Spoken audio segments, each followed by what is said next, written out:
Hello दोस्तों, कैसे हो आप सब लोग। मैं रवि आपका स्वागत करता हूं आपके यूट्यूब चैनल सरकारी जॉब अलर्ट पे। दोस्तों, आज का वीडियो शानदार वीडियो रहने वाला है, जो कि गवर्नमेंट की एक मिनी रत्न कंपनी है। तो दोस्तों, आखिर वो मिनी रत्न कंपनी का नाम क्या है, ठीक है, और उस कंपनी में कौन सी पोस्ट का जो एडवर्टाइजमेंट है, नोटिफिकेशन है, वो निकला है, ठीक है, और साथ में उसकी क्वालिफिकेशन क्या रखी गई है, योग्यता क्या रखी गई है, सिलेक्शन का क्या प्रोसीजर रखा गया है, पैटर्न क्या रखा गया है। तो दोस्तों, ये सभी चीजें आपको इस वीडियो में पूरा कंप्लीट डिटेल मिलेगी, ठीक है। आपका ज्यादा टाइम वेस्ट नहीं करूंगा। जो पॉइंट टू पॉइंट आपको जरूरी है फॉर्म फिल करने के लिए, और एक एसेंशियल चीज जो आपको जानने के लिए, वो सारी चीजें आपको इस वीडियो में कंप्लीट मिल जाएगी। तो दोस्तों, जो कोई कैंडिडेट या स्टूडेंट हमारी वीडियो को पहली बार देख रहे हैं, या फिर हमारे चैनल पर पहली बार आए, अगर चैनल को सब्सक्राइब नहीं करो, सब्सक्राइब कर लीजिए, साथ में वीडियो को लाइक कीजिए, ज्यादा ज्यादा शेयर कीजिए, और बेल आइकन दबाना ना भूले, और साथ में वीडियो अच्छा लगे तो एक छोटा सा कमेंट जरूर कीजिएगा। तो दोस्तों, शुरुआत करते हैं इस वीडियो की।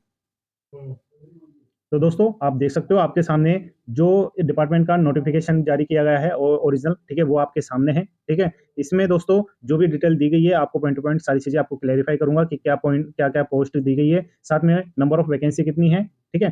तो दोस्तों, यहाँ पे आप देख सकते हो जो आपका डिपार्टमेंट रहने वाला है, जिसके अंदर वैकेंसी निकली है, वो है आपका airports authority of India, AA, ठीक है दोस्तों। एयरपोर्ट अथॉरिटी ऑफ इंडिया में आपकी जो पोस्ट है वो निकली हुई है आपकी यहाँ पे जूनियर एग्जीक्यूटिव, और जूनियर एग्जीक्यूटिव है तो वो निकली है एयर ट्रैफिक कंट्रोल के अंदर। तो दोस्तों, एयरपोर्ट अथॉरिटी के अंदर बहुत सारे डिपार्टमेंट होते हैं, बहुत सारे सेक्टर होते हैं, कैडर होते हैं। तो दोस्तों, एक कैडर इनमें है एटीसी, बोला जाता है, एयर ट्रैफिक कंट्रोल। उसमें आपकी जो पोस्ट है वो है आपकी जूनियर एग्जीक्यूटिव की, ठीक है। जूनियर एग्जीक्यूटिव की आपकी पोस्ट है। तो दोस्तों, एक चीज और बता देता हूं मैं कि 2025 में ये सेकंड नोटिफिकेशन है एयरपोर्ट अथॉरिटी ऑफ इंडिया का, ठीक है। यहाँ पे आप देख सकते हो सेकंड नंबर का 2025 का ये सेकंड नोटिफिकेशन है।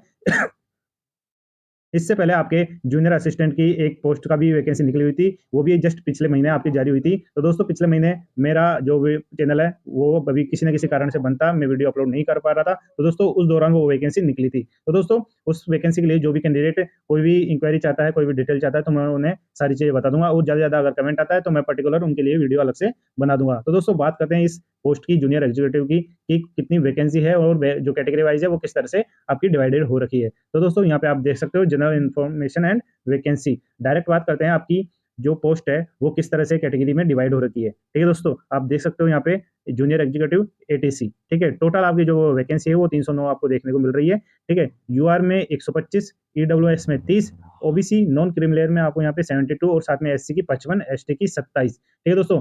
इस तरह से आपके जो कैटेगरी वाइज वैकेंसी है वो डिवाइडेड हो रखी है। और साथ में बात करें तो पीडब्ल्यूडी कैंडिडेट यानी फिजिकल हैंडीकैप पर्सन की, तो दोस्तों वहाँ पे सी कैटेगरी के अंदर आपको 7 पोस्ट देखने को यहाँ पे मिल रही है। तो दोस्तों, इस तरह से ये वैकेंसी है 309 टोटल, वो डिवाइड हो रखी है कैटेगरी वाइज, ठीक है। अब बात कर लेते हैं आगे, जो कि आपकी जो ये पोस्ट है, ठीक है, यहाँ पे जो 309 पोस्ट है कैटेगरी वाइज डिवाइड हो गई है। इसके बाद में बात करते हैं मेन की, जो आपकी एग्जीक्यूटिव वाली पोस्ट है, ठीक है, जूनियर एग्जीक्यूटिव, वो उसके लिए जो योग्यता है वो क्या रखी गई है, ठीक है। योग्यता आपकी क्लैरिफिकेशन में कर देता हूँ कि जो एसेंशियल चीज है वो क्या मांगी गई है। तो दोस्तों, आपका फुल टाइम रेगुलर डिग्री होनी चाहिए, ठीक है, और वो रेगुलर डिग्री आपकी 3 साल की होनी चाहिए, और 3 साल की आपकी साइंस वाली डिग्री होनी चाहिए। अब साइंस के अंदर दोस्तों आपकी ओनली बीएससी आती है, ठीक है, यानी बीएससी होनी चाहिए आपके पास में फुल टाइम रेगुलर, ठीक है। साथ में आपका जो सब्जेक्ट होना चाहिए फिजिक्स एंड मैथ होना चाहिए, मैथमेटिक्स। बायो वाले स्टूडेंट यहाँ पे अलाउ नहीं है, ठीक है। यहाँ पे सब्जेक्ट को भी क्लैरिफाई करा है कि आपकी बीएससी की जो डिग्री है उसमें फिजिक्स और मैथमेटिक्स का होना जरूरी है, और आपकी जो डिग्री है वो फुल टाइम रेगुलर वाली होनी चाहिए, ठीक है। इसके अलावा सेकंड ऑप्शन की बात कर लेते हैं। अगर किसी के पास बीएससी नहीं है, तो दोस्तों अगर किसी के पास में डिग्री है, bachelor degree full time regular वाली, किसी भी इंजीनियरिंग फील्ड में, ठीक है, यानी ब्रांच कोई सी भी हो सकती है, आपकी इंजीनियरिंग डिग्री होनी चाहिए, ठीक है। साथ में दोस्तों, आपका जो फिजिक्स और मैथमेटिक्स, ये आपके सब्जेक्ट होने चाहिए आपके, जो या तो ईयरली अगर बीटेक चल रही है या फिर सेमेस्टर वाइज चल रहे हैं, तो दोस्तों उनमें आपके फिजिक्स और मैथमेटिक्स वाला सब्जेक्ट होना चाहिए किसी भी सेमेस्टर में। तो दोस्तों, स्टार्टिंग के जो सेमेस्टर होते हैं उनमें फिजिक्स और मैथमेटिक्स का जो सब्जेक्ट है वो आ जाता है, ठीक है। अब दोस्तों, यहाँ पे आपको पूरा जो योग्यता है, ठीक है, क्वालिफिकेशन है वो क्लियर कर दी है मैंने, ठीक है। फुल टाइम रेगुलर चाहिए, है ना। नॉन आपके अगर डिस्टेंस एजुकेशन है वो चीज यहाँ पे क्लैरिफाई नहीं करिए तो अलाउ नहीं होगा। फिर भी अगर नीचे ऑप्शन देख लेते हैं, अगर कुछ ऐसे प्रावधान दिए गए हैं कि डिस्टेंस एजुकेशन वाले भी अगर अलाउ है, तो दोस्तों उसको भी मैं आपको क्लैरिफाई करूंगा। साथ में दोस्तों, कैंडिडेट जो भी अप्लाई कर रहा है, तो दोस्तों उसे बोलना और लिखना दोनों आना चाहिए इंग्लिश में, ठीक है। और साथ में जो आपका इंग्लिश है वो आपका स्टैंडर्ड होना चाहिए, स्टैंडर्ड रहा होना चाहिए 10+2 यानी 12th स्टैंडर्ड में, ठीक है दोस्तों। इसके आगे बात करते हैं दोस्तों, जैसा कि मैंने अभी कहा था कि जो आपकी डिग्री है उसके रिलेटेड अगर कोई भी ऐसे अलग से प्रावधान होंगे तो वो चीज मैं बता दूंगा। तो दोस्तों, यहाँ पे देख सकते हो डिग्री शुड भी, ठीक है, आपके किसी भी यूनिवर्सिटी, ठीक है, किसी भी यूनिवर्सिटी किसी भी इंस्टीट्यूट से आपका रिकॉग्नाइज्ड होना चाहिए, बढ़िया, या तो आईआईटी, आईआईएम, ठीक है, ये अलग और आपके दे रखे हैं, ठीक है, बोर्ड्स, उनसे रिकॉग्नाइज और होना चाहिए आपकी जो भी कॉलेज है, ठीक है, यूनिवर्सिटी है। ओके, साथ में वो कोई कैंडिडेट ने जिसने बीई या बीटेक या बीएससी करी हुई है इंजीनियरिंग में आर अलाउड टू अप्लाई, ठीक है, एसेंशियल क्वालिफिकेशन, यानी अगर यहाँ पे पूरा क्लैरिफाई करा है कि क्या किसी स्टूडेंट ने बीई करा है, bachelor of engineering BTech, bachelor of technology BSc भी, ठीक है, bachelor of science engineering field में, तो दोस्तों वो भी स्टूडेंट इस फॉर्म को फिल कर सकता है, ठीक है। और यहाँ पे और साफ देख सकते हो, अगर कोई कैंडिडेट डिपार्टमेंटली कैंडिडेट है, ठीक है, उन्होंने भी अगर कोई डिग्री करी हुई है, ठीक है, जो रिलेटिव रिलेवेंट है डिग्री, ठीक है, तो दोस्तों यहाँ पे देख सकते हो। और साथ में ऑप्टेन है through a part time correspondence या distance education mode shall be eligible to apply. तो दोस्तों अगर कोई कैंडिडेट पहले से ही एयरपोर्ट अथॉरिटी ऑफ इंडिया में या फिर किसी भी गवर्नमेंट डिपार्टमेंट से, ठीक है, अभी सर्विस में है और उन्होंने अगर ये ऐसी डिग्री कर रखी है, चाहे वो पार्ट टाइम हो, डिस्टेंस एजुकेशन हो, तो दोस्तों वो कैंडिडेट भी इस फॉर्म को फिल करने के लिए योग्य है, वो फॉर्म फिल कर सकता है, ठीक है। अब आते हैं मेन आपका एलिजिबल एज का जो क्राइटेरिया है उसके अंदर, कि वहाँ पे आपको क्या क्राइटेरिया मांगा गया है। तो दोस्तों यहाँ पे आप देख सकते हो मैक्सिमम 27 की एज यहाँ पे मांगी गई है, ठीक है, मिनिमम आपकी 18 होती है, मैक्सिमम आपकी यहाँ पे 27 साल मांगी गई है, ठीक है। कैटेगरी वाइज बात करते हैं तो दोस्तों अगर कैंडिडेट SC ST से है तो उन्हें 5 साल की छूट है, ओबीसी नॉन क्रिमिनल है तो उन्हें 3 साल की छूट है, ठीक है। और अगर पीडब्ल्यूडी कैंडिडेट यानी फिजिकल हैंडीकैप पर्सन है तो दोस्तों उन्हें यहाँ पे 10 साल की छूट आपको देखने को मिलेगी, ठीक है। वहीं पे एक्स सर्विसमैन वालों को भी वहाँ पे अच्छी जो जो छूट है वो देखने को मिल रही है, ठीक है। एप्लीकेशन फॉर्म जो आपका आवेदन है वो कब से स्टार्ट होगा, कब लास्ट डेट होगी, उस पर बात करते हैं दोस्तों। आपका जो आवेदन है वो 25 अप्रैल से स्टार्ट हो जाएंगे और 24 मई को आपकी लास्ट डेट रहने वाली है। तो दोस्तों 2 दिन ही हुए हैं अभी स्टार्ट हुए, तो दोस्तों अभी आपके पास काफी टाइम है, ठीक है। जो कोई कैंडिडेट अगर एलिजिबल है तो अब वो आराम से इस नोटिफिकेशन को पढ़ सकता है, या आप हमारे वीडियो को आराम से देख सकते हो, टाइम काफी है। और पूरी डिटेल देखने के बाद ही आप अपना फॉर्म अप्लाई करें, अगर वो सारी चीजें एलिजिबल अगर हो, आप योग्यता रखते हो इस पोस्ट के लिए, तो ही भरे आप, ठीक है दोस्तों। कोई भी गलत इन्फॉर्मेशन आपकी इस फॉर्म में अप्लाई नहीं होनी चाहिए। वापस डेट बता देता हूँ, आपका 24 अप्रैल से स्टार्ट हो जाएगा फॉर्म, ठीक है, जो कि हो चुका है 25 अप्रैल से, ठीक है। और जो 24 मई है वो आपकी लास्ट डेट रहने वाली है, ठीक है। साथ में आपका कंप्यूटर बेस्ड टेस्ट होगा, यानी सीबीटी होगा, ऑनलाइन मोड होगा, ठीक है। उसकी जो सूचना है आपको टाइम पे एयरपोर्ट अथॉरिटी ऑफ इंडिया की वेबसाइट पे मिल जाएगी, या फिर आप हमारे टेलीग्राम ग्रुप को ज्वाइन कर सकते हो, या फिर आप हमारे चैनल को भी सब्सक्राइब कर सकते हो, जिससे आपको टाइम पे अपडेट सारी मिल जाए कि कब आपका एग्जाम कंडक्ट होने वाला है, कब आपके एडमिट कार्ड आने वाले हैं। सारी सूचना आपको हमारे चैनल पे या टेलीग्राम ग्रुप में भी आपको मिल सक जाएगी, ठीक है। बात करते हैं आपकी मेन जो आपका संशय होता है, आपकी क्यूरियोसिटी होती है कि जो पोस्ट है जूनियर एजुकेटिव की, तो दोस्तों उसकी सैलरी क्या रहने वाली है। तो दोस्तों सैलरी की बात करते हैं दोस्तों, आपकी जो पोस्ट है जूनियर एजुकेटिव वो ग्रुप बी की पोस्ट रहने वाली है, ठीक है।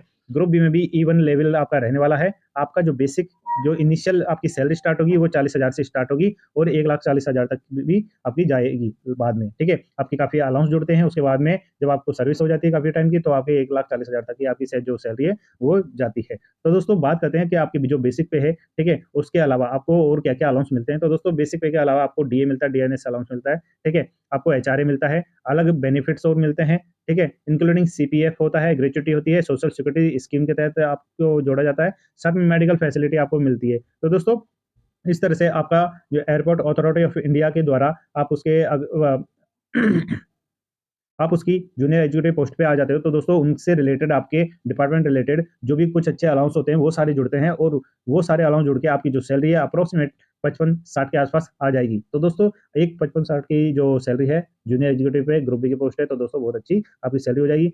ऑल टोटल इन्होंने बता दिया कि आपका जो सीटीसी है अप्रोक्सीमेट वो 13 लाख पर एनम हो जाता है। तो दोस्तों जो कोई कैंडिडेट जानता है कि जिसका CTC approximately 13 lakh per annum हो, तो दोस्तों उसकी जो मंथली सैलरी है वो कितनी बनेगी। तो दोस्तों जो जानता है वो फटाफट कमेंट कर सकता है, कमेंट करके जरिए बता सकता है कि जो मंथली सैलरी है वो कितनी मिलेगी, जिससे अदर स्टूडेंट को भी पता हो सके, ठीक है दोस्तों। अब आते हैं हम दोस्तों, अब जो आपको इम्पोर्टेंट इसके अलावा, ठीक है, आपको इसका क्राइटेरिया बता दिया, योग्यता बता दी, ठीक है, आपके फॉर्म कब से स्टार्ट हुए, कब लास्ट डेट होगी, वो सारी चीजें मैंने आपको क्लैरिफाई कर दी है, ठीक है दोस्तों। अगर इससे अलग और चीजें ये होती है कि आप फॉर्म फिल करते वक्त आपके डॉक्यूमेंट मांगे जाते हैं, ठीक है, सारी चीजें आपको बिल्कुल करेक्ट डालनी है, आपकी मोबाइल नंबर, आपकी ईमेल आईडी, ठीक है, आपका पापा नाम, आपका नाम, मदर नेम, और आपकी जो भी बेसिक डिटेल है, पर्सनल डिटेल है, वो सारी बिल्कुल करेक्ट डालनी है, including with your education details, okay. सारी एजुकेशन डिटेल जो भी हो रिलेटिव, वो सारी चीजें आपको बिल्कुल करेक्ट डालनी है, ठीक है। बाद में अगर कोई मिस्टेक हो जाती है, कोई गलत इन्फॉर्मेशन आ जाती है, तो दोस्तों जो मॉडिफिकेशन विंडो है इसमें अभी पता नहीं दिया है या नहीं दिया ऐसे डेट, अगर फिर भी कुछ ऐसी चीज आती है मॉडिफिकेशन रिलेटेड, तो उसकी सूचना आपको दे दी जाएगी, ठीक है। इसके बाद आते हैं दोस्तों सिलेक्शन प्रोसेस पे आ जाते हैं आप। सिलेक्शन जो प्रोसीजर है वो क्या रहने वाला है। तो दोस्तों आपको पहले बता दूं, सीबीटी आपका पहले एग्जाम लगेगा, कंप्यूटर बेस्ड टेस्ट लगेगा, ठीक है। कंप्यूटर बेस्ड टेस्ट लगने के बाद में, ठीक है, आपका 2-3 प्रोसेस होती है, उससे गुजरना पड़ेगा, ठीक है? यानी आपका कंप्यूटर बेस्ड टेस्ट हो जाएगा, ठीक है? उसके बाद में आप जो कोई कैंडिडेट शॉर्टलिस्ट होंगे, ठीक है? जो कोई कैंडिडेट पास होंगे, तो दोस्तों उनको एप्लीकेशन वेरिफिकेशन के लिए बुलाया जाएगा, ठीक है? ये 3-4 चीज़ें वो मैं बता रहा हूँ, एप्लीकेशन वेरिफिकेशन के लिए भी बुलाया जाएगा, आपका वॉइस टेस्ट होगा, ठीक है? साइको एक्टिव सब्सटेंस टेस्ट होगा, ठीक है? साइकोलॉजिकल असेसमेंट होगा, ठीक है? और फिजिकल मेडिकल एग्जामिनेशन होगा, साथ में आपका बैकग्राउंड वेरिफिकेशन होगा। ये आपके 5-6 स्टेप है, वो पूरी प्रोसेस होगी। After that you are selected shortlisted, ठीक है? अगर आप शॉर्टलिस्ट हो जाते हो तो, ठीक है? अब जो कैंडिडेट सीबीटी में पास हो गए, यानी शॉर्टलिस्ट हो गए, ठीक है? उनका एप्लीकेशन वेरिफिकेशन ठीक है? ये पूरा प्रोसेस चलेगा। सबसे पहले आपका जो साइको एक्टिव सब्सटेंस टेस्ट है, ठीक है? वो होगा, ठीक है? उसकी सूचना आपको, चाहे वो किसी भी वेरिफिकेशन की वाली बात हो या असेसमेंट वाली बात हो, तो जितनी प्रोसेस होगी, उससे पहले आपका जो आपको जो इन्फॉर्मेशन दी जाएगी, वो आपके या तो मोबाइल नंबर पे या फिर ईमेल आईडी पे दे दी जाएगी। ईमेल आईडी में दोस्तों आपको हमेशा रेगुलर चेक करना है, email ID with your airport authority of India की जो वेबसाइट है, उसको भी रेगुलर चेक करना है। आपका जो ईमेल आईडी है, उसमें हर एक बॉक्स को चेक करना है with your including spam folder, ठीक है? ये चीज़ें आपको रेगुलर चेक करनी है, जिससे आपको पता चल सकेगा अगर अगर आप शॉर्टलिस्ट हो, तो उसकी भी सूचना आपको मिल सके। अगर जैसे अगर इस वेबसाइट के थ्रू आपको कोई भी पीडीएफ में प्राप्त होती है, तो उसकी सूचना मैं आपको दे दूँगा। उस जो पीडीएफ है आपको हमारे टेलीग्राम ग्रुप पे मिल जाएगी। ठीक है दोस्तों? इसके बाद में दोस्तों यहाँ पे आप देख सकते हो आपके जो भी रिलेटेड डॉक्यूमेंट्स हैं, ठीक है? एजुकेशन वाले वो सारे आपको तैयार रखने हैं, ठीक है? जब आपका वेरिफिकेशन होगा, ठीक है? उस टाइम पे आपको अपना आइडेंटिटी प्रूफ जो भी है, वो लेकर जाना है और सारे डॉक्यूमेंट, ठीक है? बिल्कुल सारे डॉक्यूमेंट की आपको एक सेट तैयार कर लेना है विद सेल्फ अटेस्टेड फोटोकॉपी, है ना?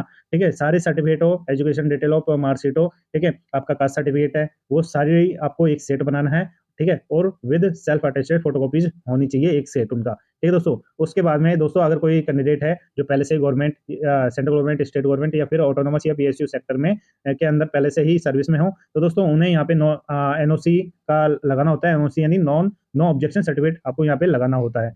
ठीक है दोस्तों? इसके बाद में आप जो भी कैंडिडेट सेलेक्ट होते हैं, ठीक है, शॉर्टलिस्ट होते हैं, तो सबसे पहले उन्हें साइको एक्टिव सब्सटेंस टेस्ट से गुजरना होता है, ठीक है? आफ्टर दैट ही जो रिमेनिंग साइकोलॉजिकल आपका टेस्ट होता है, मेडिकल एग्जामिनेशन होता है, बैकग्राउंड वेरिफिकेशन होता है, ये चीज़ सबसे लास्ट में होती है, मेडिकल भी आपका सबसे लास्ट में होता है, ठीक है? सबसे पहले आपको साइको एक्टिव सब्सटेंस टेस्ट से गुजरना होता है। अब उसके अंदर क्या चीज़ें होती है, आप देख सकते हो, आपको यहाँ पे कम से कम 6 स्टेप आपके सामने दिखाई दे रही है, 6 स्टेप है, वो चीज़ें आपके यहाँ पे चेक करी जाती है, ठीक है? अब ये 6 चीज़ें क्या है? दोस्तों एक तरीके से ये मानो कि आप साइको एक्टिव सब्सटेंस टेस्ट में एक तरीके से ये होता है कि आप किसी भी चीज़ का यहाँ पे जो 6 चीज़ें दी गई है, ठीक है?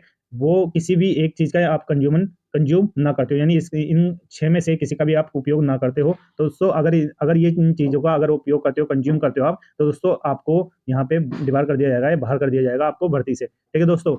यहाँ पे ये चीज़ें क्लियर हो गई है और जो कैंडिडेट इसमें बिल्कुल के साफ पाए जाते हैं, सही पाए जाते हैं, तो दोस्तों वो नेक्स्ट स्टेप के लिए अपीयर हो जाते हैं, ठीक है? उनको आपका साइकोलॉजिकल टेस्ट हो जाता है, आपका मेडिकल वेरिफिकेशन हो जाता है, बैकग्राउंड वेरिफिकेशन हो जाता है, साथ में आपका जो भी डॉक्यूमेंट है वो सारे वेरिफिकेशन हो जाते हैं। लास्ट में आपको अगर बिल्कुल आप सही पाए गए सारे वो स्टेज पे, तो दोस्तों लास्ट आपका जो फाइनल मेरिट लिस्ट है, वो आपको जारी कर दी जाएगी। उसमें आप अपना रोल नंबर देख सकते हो, प्रोविज़नली आप सेलेक्टेड हो जाते हो। उसके बाद में आपको ऑफर लेटर मिल जाएगा। ऑफर लेटर दोस्तों आपको ईमेल आईडी पे मिलेगा। ईमेल आईडी में आपको पहले बता रहा हूँ, हमेशा रेगुलर चेक करना है विद योर जो फ़ोल्डर होता है इसमें स्पैम वाला, वो भी आपको रेगुलर चेक करना है, ठीक है? आपको ऑफर जो अपॉइंटमेंट लेटर है वो सारा प्राप्त हो जाएगा, ठीक है? उसमें आपका बैकग्राउंड वेरिफिकेशन ये सारी चीज़ें हो जाएगी, ठीक है? आपको स्टार्टिंग में ट्रेनिंग होगी आपकी, ठीक है? ट्रेनिंग होगी, ट्रेनिंग में आपका जो बेसिक पे है और साथ में कोई अदर अलाउंस है, वो सारे मिलने लग जाएँगे, ठीक है? साथ में आपका इसमें आपका बॉन्ड फिल होगा, ठीक है? जो आपका श्योरिटी बॉन्ड फिल होता है, बॉन्ड आपका होगा 7 लाख का, ठीक है? 7 लाख का आपका जो बॉन्ड है वो फिल होगा, भरा जाएगा, ठीक है? आफ्टर दैट 3 इयर्स का कंप्लीशन, उसके बाद में आपको वो मिल जाएँगे। भी कैंडिडेट अप्लाई कर रहे हैं, तो इस चीज़ को भी आपको ध्यान में रख के आगे प्रोसेस करनी है। ठीक है दोस्तों? साथ में जो कैंडिडेट सेलेक्ट हो जाते हैं, ट्रेनिंग चल रही होती है, तो दोस्तों एक स्टेज है, तो उनको उस चीज़ से गुज़रना होता है और वो है आईसीएओ लैंग्वेज, ठीक है? ये एक प्रोफिशिएंसी है, ठीक है? आईसीएओ प्रोफिशिएंसी है, लैंग्वेज प्रोफिशिएंसी है, ठीक है? जो लेवल 4 वाली है, ठीक है? ऑपरेशनल है, तो दोस्तों जो कोई कैंडिडेट ट्रेनिंग की चल रही है जिनकी, उनको ये स्टेज है वो पूरी करनी होती है, ठीक है? ये एक तरीका का लाइसेंस और रेटिंग टाइप का है, ठीक है? जो कोई कैंडिडेट इस प्रोफिशिएंसी टेस्ट में पास हो जाता है तो दोस्तों वो नेक्स्ट के स्टेज यानी एक तरीके से परमानेंट आपका सिलेक्शन हो जाता है। अगर कोई कैंडिडेट इस टेस्ट में फेल हो जाता है तो दोस्तों वो टर्मिनेट हो जाता है, यानी वो भर्ती से बाहर हो जाता है। तो दोस्तों ये एक तरीके से आपका जो सिलेक्शन प्रोसेस की पूरी प्रोसेस है वो इस तरह से रहने वाली है। तो जो कोई कैंडिडेट इस वीडियो को देख रहे हैं, पूरी प्रोसेस है सिलेक्शन की, वो समझ गए होंगे कि आपका जो सिलेक्शन है वो किस तरह से होगा। तो दोस्तों उसी तरीके से आपको सारी चीजें ध्यान में रखनी है, ठीक है दोस्तों। अब दोस्तों जो भी कोई कैंडिडेट अब तक वीडियो को देख रहे हैं, अगर चैनल को सब्सक्राइब नहीं करा हो सब्सक्राइब कर लीजिए, साथ में वीडियो को लाइक कीजिए, शेयर कीजिए और बेल आइकन दबाना ना भूलिए। और अगर वीडियो अच्छी लग रही हो तो दोस्तों एक छोटा सा कमेंट जरूर कर दीजिएगा, ठीक है। बात करते हैं लास्ट में अब हाउ टू अप्लाई, यानी आप अपना फॉर्म है वो किस तरह से अप्लाई करोगे। तो दोस्तों अप्लाई करने से पहले आपकी जो भी डिटेल है, पर्सनल डिटेल, ठीक है, आपकी ईमेल आईडी एक बिल्कुल ओरिजिनल ईमेल आईडी होनी चाहिए जो रेगुलर आप यूज करते हो, साथ में आपका मोबाइल नंबर जो बिल्कुल आप करंटली आपका यूज आ रहा है, ठीक है दोस्तों। और साथ में आपकी एजुकेशन डिटेल जो योग्यता है मांगी गई है पोस्ट के अकॉर्डिंग वो आपके पास होनी चाहिए विद योर स्कैन, यानी आपकी पूरी डॉक्यूमेंट की स्कैन कॉपी होनी चाहिए, ठीक है। सारे आपके एसेंशियल एजुकेशन, ठीक है, पर्सनल वाले और साथ में कास्ट सर्टिफिकेट, आपकी फोटो, सिग्नेचर इत्यादि, ठीक है। अब बात करते हैं कि आप कैसे अप्लाई करोगे फॉर्म को। तो दोस्तों आपको जो एयरपोर्ट अथॉरिटी ऑफ इंडिया है उसकी वेबसाइट पे जाना है, ठीक है। यहाँ पे पूरा वेबसाइट लिखा हुआ है www.ai.aero। तो दोस्तों ये आप जब गूगल पे लिखोगे और क्लिक करोगे तो आप एयरपोर्ट अथॉरिटी ऑफ इंडिया की जो वेबसाइट है वहाँ पे पहुंच जाओगे। वहाँ पे आपको ऊपर ही ऊपर एक बॉक्स मिलेगा कैरियर नाम से। जब कैरियर नाम से आपको बॉक्स पे क्लिक करोगे तो आपके सामने एक डैशबोर्ड, ठीक है, ओपन हो जाएगा। उसमें आपको पूरा प्रोसेस पता चल जाएगा कि कहाँ पे क्लिक करना है, अप्लाई टू, ठीक है, रिक्वायरमेंट वो सारी लिखा आ जाएगा, junior executive ATC air traffic control, उस पे क्लिक कर देना है, ठीक है। आपका फॉर्म ओपन हो जाएगा, ठीक है। उसमें आपकी स्टार्टिंग में आपका रजिस्ट्रेशन होगा, email ID, mobile number, personal detail, आपका नाम, माता का नाम, पिता का नाम, डीओबी, ये सारी चीजें फिल होगी, ठीक है। उसके बाद में आपका जो कोई रिमेनिंग एप्लीकेशन फॉर्म है वो फिल करना है आपको। स्कैन अगर आपका इसमें अपलोडिंग डॉक्यूमेंट मांगा गया है, ठीक है, तो दोस्तों आपको आपकी फोटो, आपकी सिग्नेचर, ठीक है, साथ में जो भी एसेंशियल आपके डॉक्यूमेंट है एजुकेशनल वो सारे आपको तैयार रखने हैं, स्कैन कॉपी रखनी है आपको, ठीक है दोस्तों। इस तरह से आपका पूरा जो फॉर्म है वो फिल हो जाएगा। यहाँ पे दोस्तों जैसे मैंने बोला है, scanning of photograph and signature, ठीक है, ये आपको जेपीजी फॉर्मेट में रखना है, फोटो और साइन। बाद में आपका जो एप्लीकेशन फीस है, यानी फॉर्म फिल कर दिया आपने, अब आपकी जो फीस है वो लगेगी। दोस्तों जो फीस है वो क्या लगेगी, 1000 लगेगी आपकी, ठीक है, इंक्लूसिव आपकी जीएसटी है। तो दोस्तों आपका ये फीस लगने वाली है, ठीक है। और पूरा जो फॉर्म है ऑनलाइन मोड रहने वाला है, आपकी ऑफलाइन कोई भी प्रोसेस नहीं होगी, ठीक है दोस्तों। साथ में एक एप्लीकेशन जो फीस लग रही है उसमें छूट दी गई है। अब छूट किन के लिए है, तो दोस्तों अगर कोई candidate ST PWD physical handicap person से है, ठीक है, अगर उन्होंने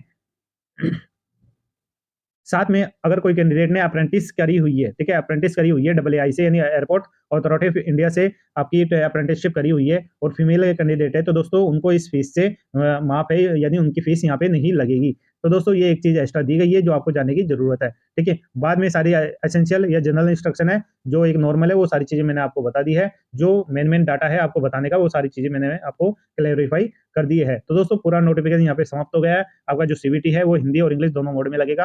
आप अपने सुविधा के अकॉर्डिंग कुछ भी लैंग्वेज, चाहे हिंदी हो, इंग्लिश हो, या क्वेश्चन आते टाइम पे अगर कोई आपको इंग्लिश में नहीं समझ में आ रहा हो तो हिंदी में कर सकते हो, हिंदी में नहीं समझ में आ रहा तो इंग्लिश में कर सकते हो, आप इंटरचेंज कर सकते हो ड्यूरिंग आपके एग्जाम के। तो दोस्तों सारी चीजें अब मैंने आपको क्लियर कर दी है। तो दोस्तों इस तरह से जो अगर आपको कोई भी कैंडिडेट हो, पूरा वीडियो आपने देख लिया है, ठीक है, फिर भी कोई कंफ्यूजन रहता है, कोई क्वेरी दे रहा है या कोई भी इश्यू हो रहा है किसी भी टॉपिक पे, ठीक है दोस्तों, तो वो आप हमारे कमेंट बॉक्स में कमेंट कर सकते हो, मैं आपका जो रिप्लाई है तुरंत दे दूंगा, ठीक है दोस्तों। आपको ज्यादा टाइम में वेट करने की जरूरत नहीं होगी, कोई भी कंफ्यूजन है कमेंट बॉक्स में कमेंट कर सकता है। साथ में अगर कोई इसके पीडीएफ चाहिए नोटिफिकेशन की, ठीक है, वो आप हमारे टेलीग्राम ग्रुप में आपको मिल जाएगी। साथ में जो भी नए नोटिफिकेशन आ रहे हैं गवर्नमेंट, स्टेट गवर्नमेंट या सेंट्रल गवर्नमेंट, रेलवे, बैंक, तो दोस्तों उसकी जो लिंक है, वीडियो लिंक है, उनकी डिटेल वो सारी आपको टेलीग्राम ग्रुप में मिल जाएगी। विद एक्स्ट्रा आपको पीडीएफ मिल जाएगी जो जरूरी अपडेट आ रहे हैं टाइम टू टाइम नोटिफिकेशन के अकॉर्डिंग। तो दोस्तों अब इस वीडियो को मैं यही समाप्त करता हूँ, मिलता हूँ नए अपडेट नए नोटिफिकेशन के साथ में अगर कोई कैंडिडेट अब तक हमारी वीडियो को देख रहे हैं, अगर चैनल को सब्सक्राइब नहीं करा हो सब्सक्राइब कर लीजिए, वीडियो को ज्यादा लाइक कीजिए, शेयर कीजिए और बेल आइकन दबाना ना भूले, ठीक है दोस्तों। इस वीडियो को मैं यही समाप्त करता हूँ, मिलता हूँ नए अपडेट नए नोटिफिकेशन के साथ में। धन्यवाद, जय हिंद।